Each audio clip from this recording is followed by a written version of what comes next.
주택대출 금리가 4.5%인데 QLD, TQQQ에서 연 10%를 기대한다면 대출을 갚지 않고 투자하는 것이 더 유리할까요? 숫자만 보면 투자입니다. 하지만 40대와 50대라면 계산이 달라집니다. 대출 2억 원을 남겨두고 QLD, TQQQ에 투자하는 순간 투자 계좌 밖에서도 이미 레버리지를 사용하고 있기 때문입니다. 대출 잔액이 2억 원으로 유지된다고 단순하게 가정하면 금리 4.5%의 연간 이자는 약 900만 원입니다.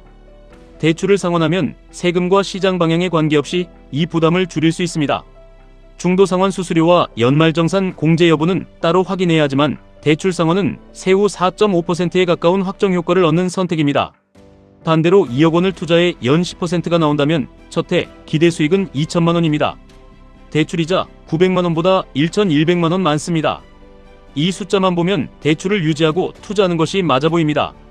그러나 10%는 기대 수익이고 대출이자 4.5%는 계약대로 빠져나갑니다. 투자 수익은 마이너스가 될 수 있지만 은행은 원리금을 기다려주지 않습니다. 특히 QLD와 TQQQ는 나스닥 100의 연간 수익률을 단순히 2배와 3배로 만드는 상품이 아닙니다. 하루 수익률의 2배와 3배를 목표로 하기 때문에 장기 결과는 시장이 오르고 내린 순서와 변동성에 따라 크게 달라집니다. 실제 숫자로 확인해 보겠습니다. 2022년 달러 기준 배당 재투자 수익률은 QLD가 마이너스 60.5%, TQQQ가 마이너스 79.1%였습니다. 2억 원을 전부 QLD에 투자했다면 연말에는 약 7,896만 원이 남습니다. TQQQ에 투자했다면 약 4,182만 원까지 줄어듭니다. 하지만 계좌가 이렇게 하락해도 주택대출 이자와 매달 원리금은 그대로 내야 합니다. 생활비나 자녀교육비가 겹치고 소득까지 줄어들면 가장 좋지 않은 가격에 QLD, TQQQ를 팔아야 할 수 있습니다.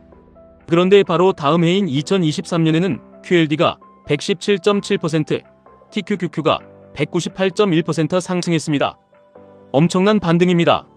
그러나 2022년과 2023년을 연속해서 계산하면 QLD에 투자한 2억 원은 약 1억 7,191만 원이 됩니다.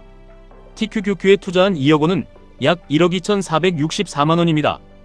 100%가 넘는 상승이 나와도 원금을 회복하지 못한 것입니다.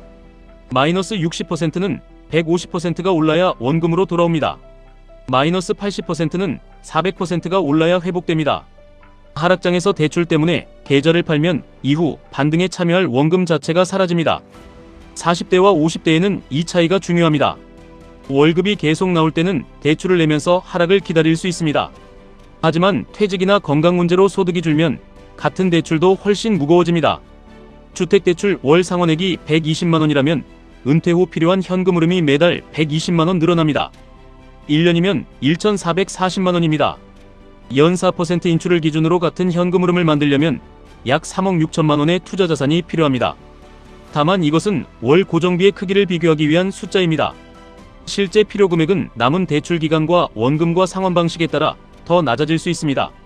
여기서 TQQQ를 사용할 때는 빈위의 레버리지라는 사실을 기억해야 합니다.